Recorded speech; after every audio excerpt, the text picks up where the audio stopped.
Bom dia, tarde e noite, pessoal. Vamos dar continuidade a mais uma aula. Agora a gente está entrando já na parte da arquitetura do Django, tá? Vamos falar um pouquinho nessa aula sobre a parte de modelos, de models no Django, tá bom? A gente vai falar um pouquinho sobre a criação de modelos e a definição de campos. Quais são os campos disponíveis, né, pelo models. Vamos falar também sobre campos de relacionamento. Vamos criar as migrações aí de banco de dados e aplicar as alterações do banco de dados. Como é que isso acontece, né? A criação e a aplicação de migrações do banco de dados. Okay, let's go.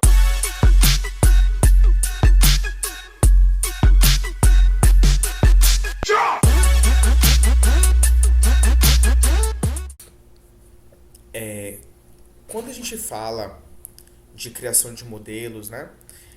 A gente fala de representar aquela modelagem de dados que a gente construiu através daquele diagrama, só que agora é em código, né? E aí a gente faz uma representação dos dados que vão ser armazenados em um banco de dados relacional. Então, é justamente pegar aquilo que a gente descreveu naquele diagrama e passar agora para o código, tá? Para fazer uma representação aqui para os dados que serão armazenados no banco de dados. O Django Model ele é uma tabela no seu banco de dados. Um modelo é uma classe Python que herda da classe models.model. Cada atributo na classe representa um campo no banco de dados. Então, cada atributozinho que a gente tem, mostrei na aula passada também, ele vai estar representando um campo no BD, tá? Existem vários tipos de campos que podemos usar em um modelo Django, cada um representando um tipo diferente de dado. Vamos exemplificar com um modelo simples para representar um livro. Então, a gente tem aqui, primeiro a gente importa o pacote models do Django DB, tá? Do Django Database, e a gente começa definindo qual é o nosso modelo. Nesse caso, class book, a gente define como se fosse uma classe. A diferença dessa classe aqui é que a gente não utiliza os métodos, por exemplo, de inicializar, tá? Esse método fica responsável pela classe model.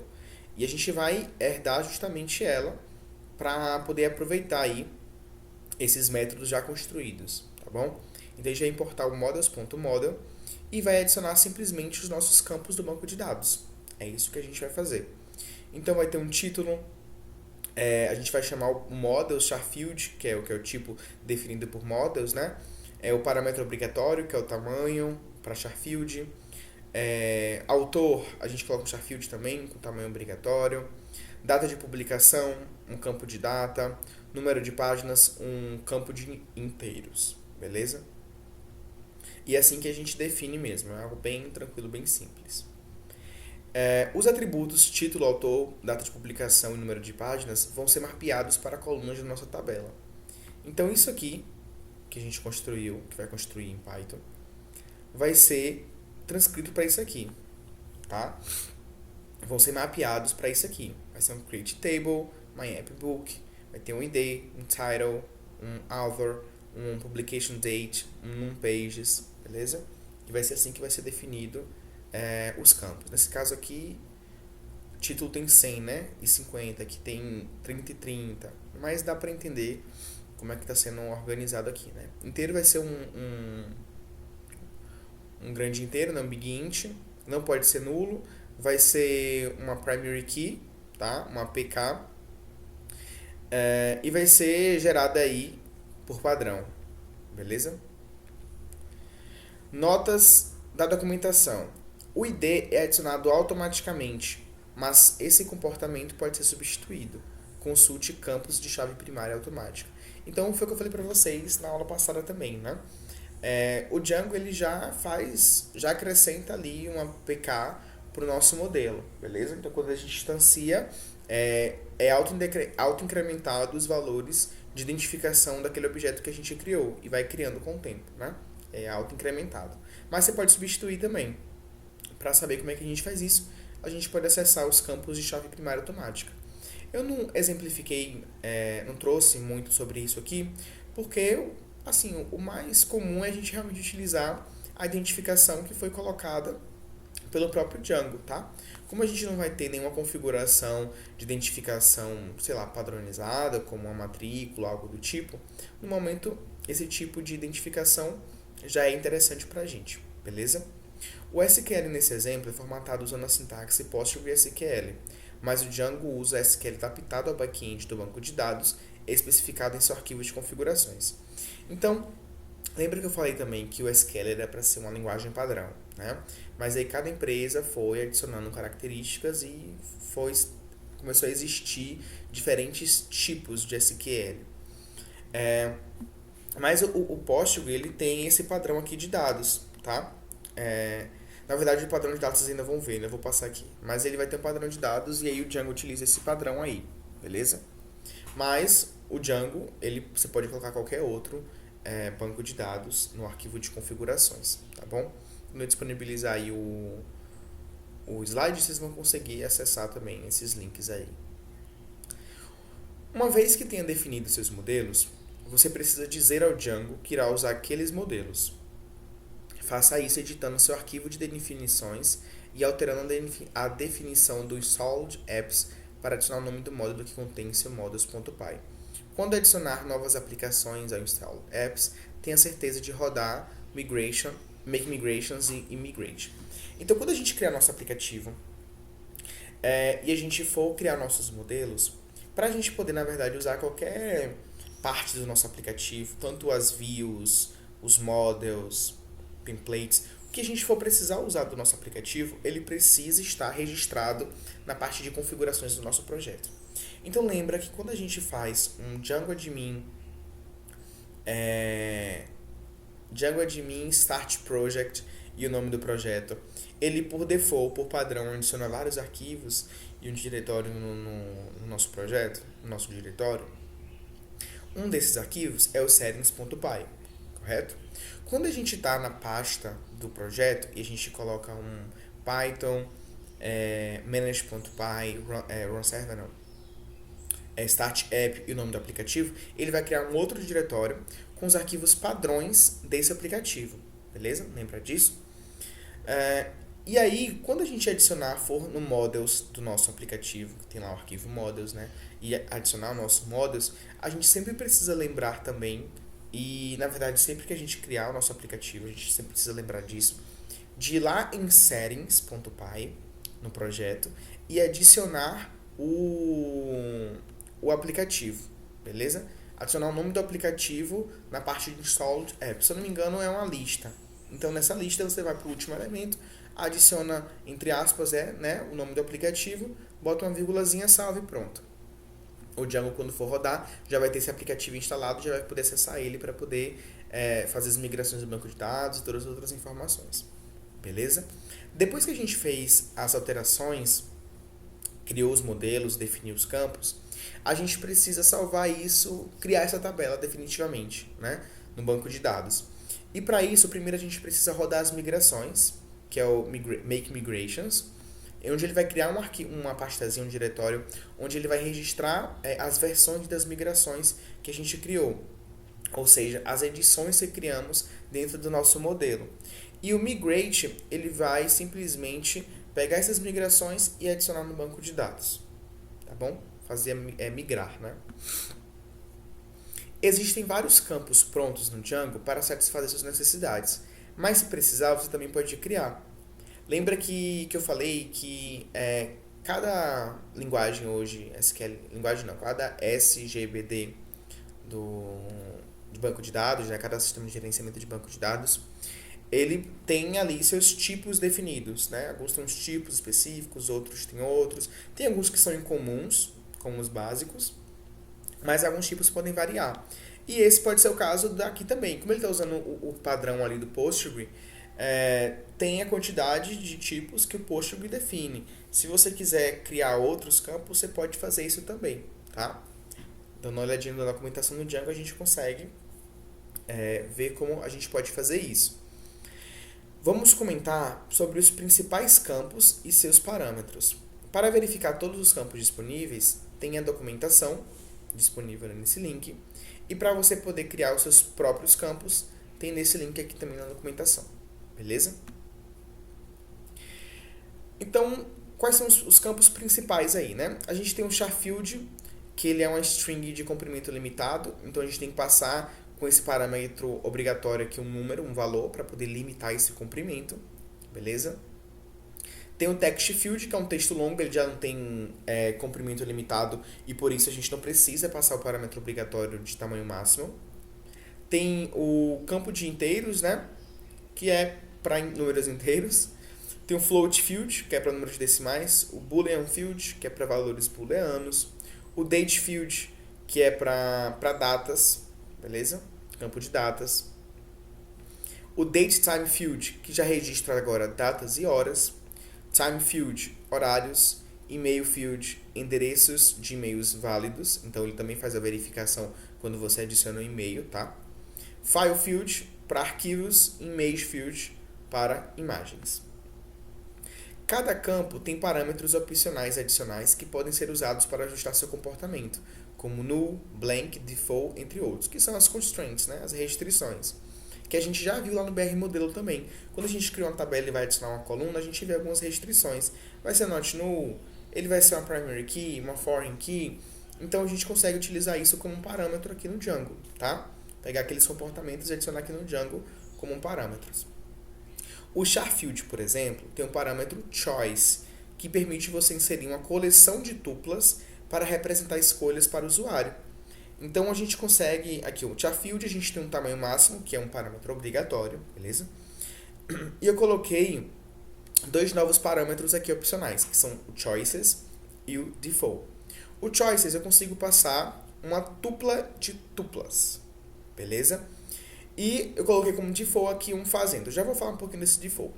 Nessa tupla, perceba que eu tenho completo, fazendo e feito, né? Mudando aqui só com um é completo com letra maiúsculas, outro não.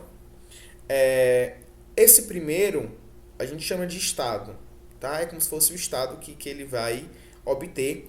E o segundo elemento na lista seria o que vai ser exibido. Então, quando eu estiver no estado completo, vai ser exibido esse completo. Quando eu estiver no estado fazendo, vai ser exibido esse fazendo. Quando eu estiver no estado feito, vai exibir esse feito. Como eu coloquei default fazendo, então ele vai estar sendo escrito fazendo quando eu for exibir.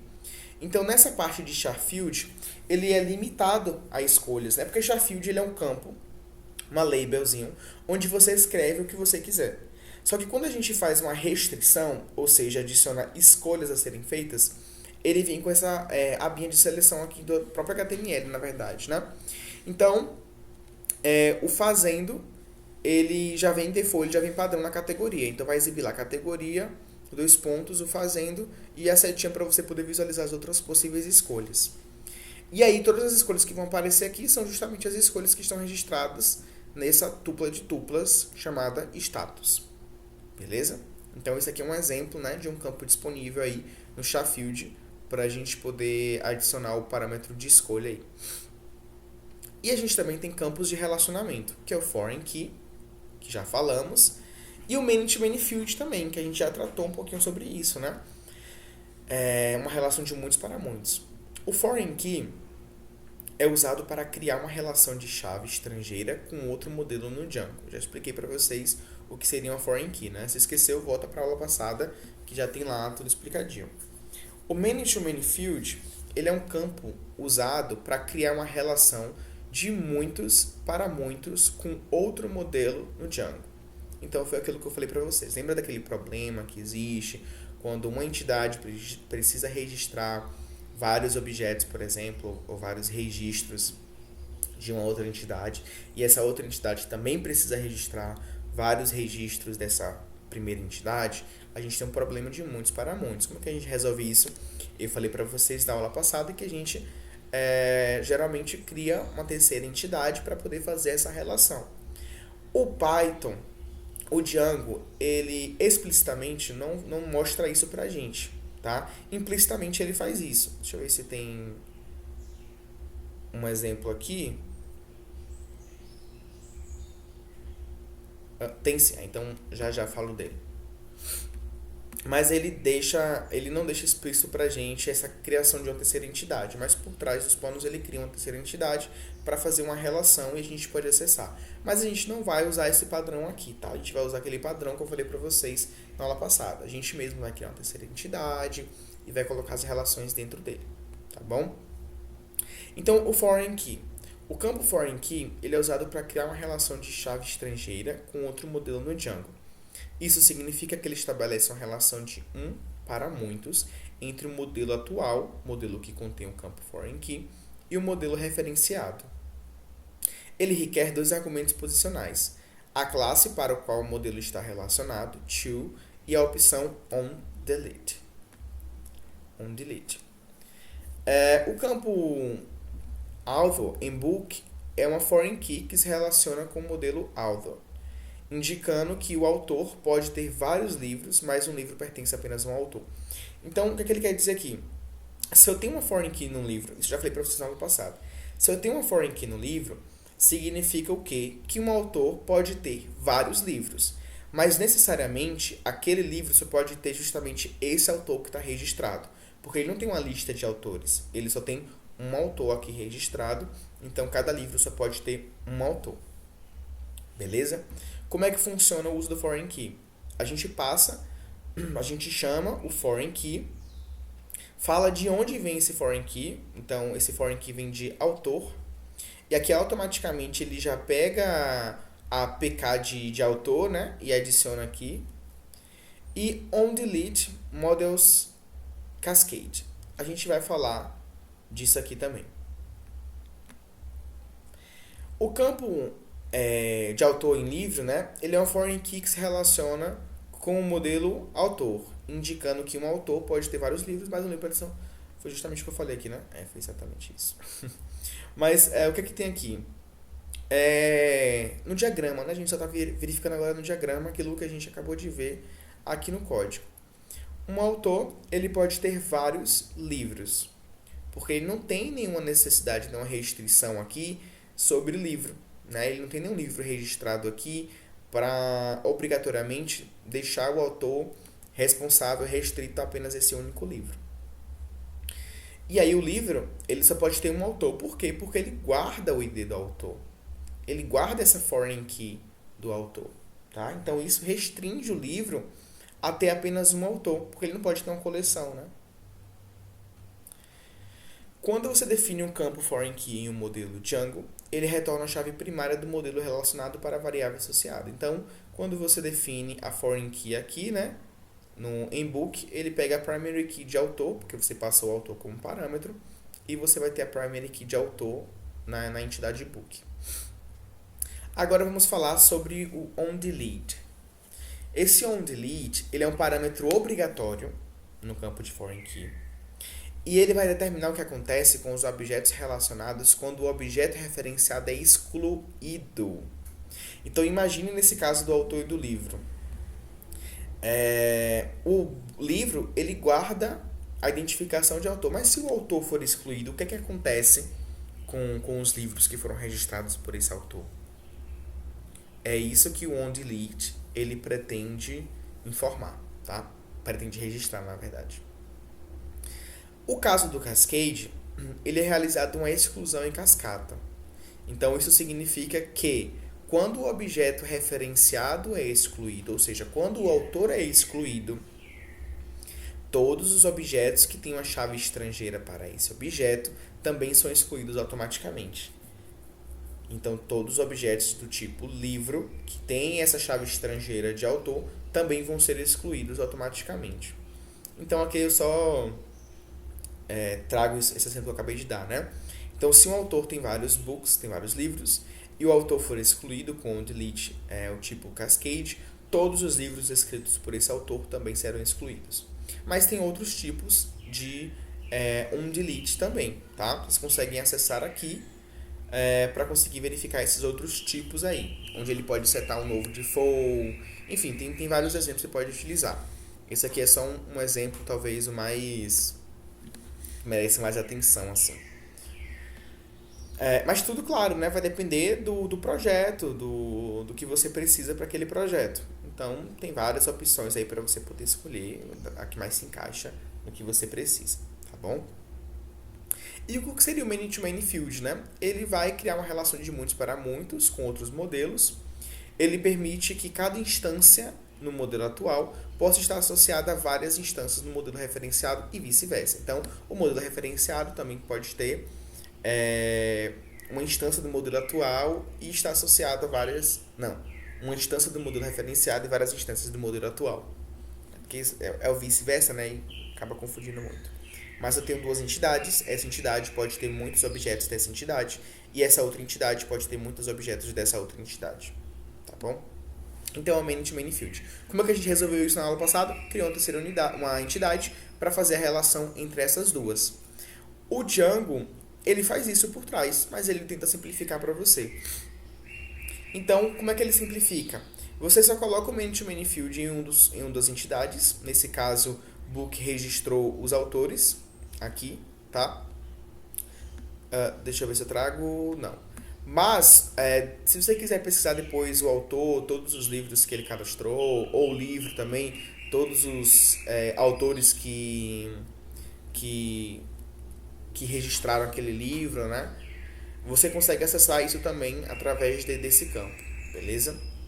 Então, o campo Authors in Book é uma relação de muitos para muitos com o modelo author, indicando que um livro pode ter vários autores e um autor pode ter escrito também vários livros. Então, ele permite que a gente faça isso e depois busque, né? A gente consegue acessar o authors de book, contar, ver a quantidade, filtrar, consegue fazer isso. Agora, criando as migrações, né? Quando a gente faz alteração no modelo Django, como adicionar, excluir ou modificar campos, o Django gera automaticamente migrações para refletir essas alterações no banco de dados. Você pode criar migrações usando o comando make migrations. Então, já falei dele algumas vezes, né? A gente usa o Python manage.py, make migrations, e esse comando ele vai analisar os modelos atuais que estão lá agora no nosso projeto e vai gerar arquivos de migração Python que descrevem as alterações necessárias no esquema de banco de dados para refletir esses modelos. Então, se você fez alterações, ele vai descrever essas alterações em um arquivo de migração para elas serem passadas para os modelos no banco de dados, tá bom? Então, aqui nesse caso, eu usei o Python manage.py, make migrations e o members, né? Especifiquei qual é o modelo que eu quero realizar as migrações. Se eu não passo esse members, esse parâmetro, ele faz as migrações de todos os modelos que sofreram alterações, tá? E aí ele vai trazer isso aqui como resultado, né? Vai dizer o arquivo que ele fez a alteração e vai informar que ele criou aqui esse modelo do tipo member, tá? E aqui, esse aqui é o arquivo de migrações. Se você for entrar lá no arquivo de migrações, você vai conseguir ver a data, a hora que aquela migração foi feita, a versão do Django, e vai ver as alterações que foram feitas, né, que foram realizadas dentro das migrações. Mas está bem parecido, fica bem parecidozinho com o modelo que a gente realmente criou, né?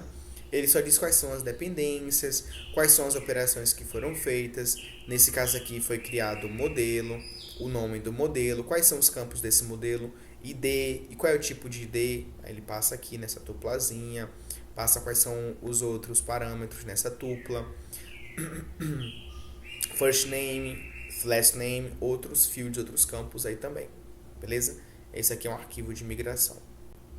Agora a gente vai aplicar essas alterações que foram feitas no banco de dados. Então, depois de criar as migrações, a gente aplica no banco de dados usando esse comando aqui que é o migrate. Quando a gente aplica as migrações, o Django executa as operações descritas em cada arquivo de migração na ordem que foram criadas, garantindo que as alterações sejam aplicadas de forma consistente e sem conflitos. Então, você criou uma migração, entrou lá com uma data, um horário e um nome que identifica que ele foi o primeiro a migração a ser criada. Fez uma alteração e fez uma outra migração, ele vem para o segundo arquivo.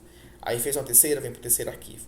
Uma quarta, vem para o quarto arquivo. E aí você vai criando várias migrações dentro daquela parte de migrações. Quando você migra, ele faz de cima para baixo. Ele vai acrescentando todas as alterações que você fez, justamente para poder evitar esses conflitos que podem existir, tá?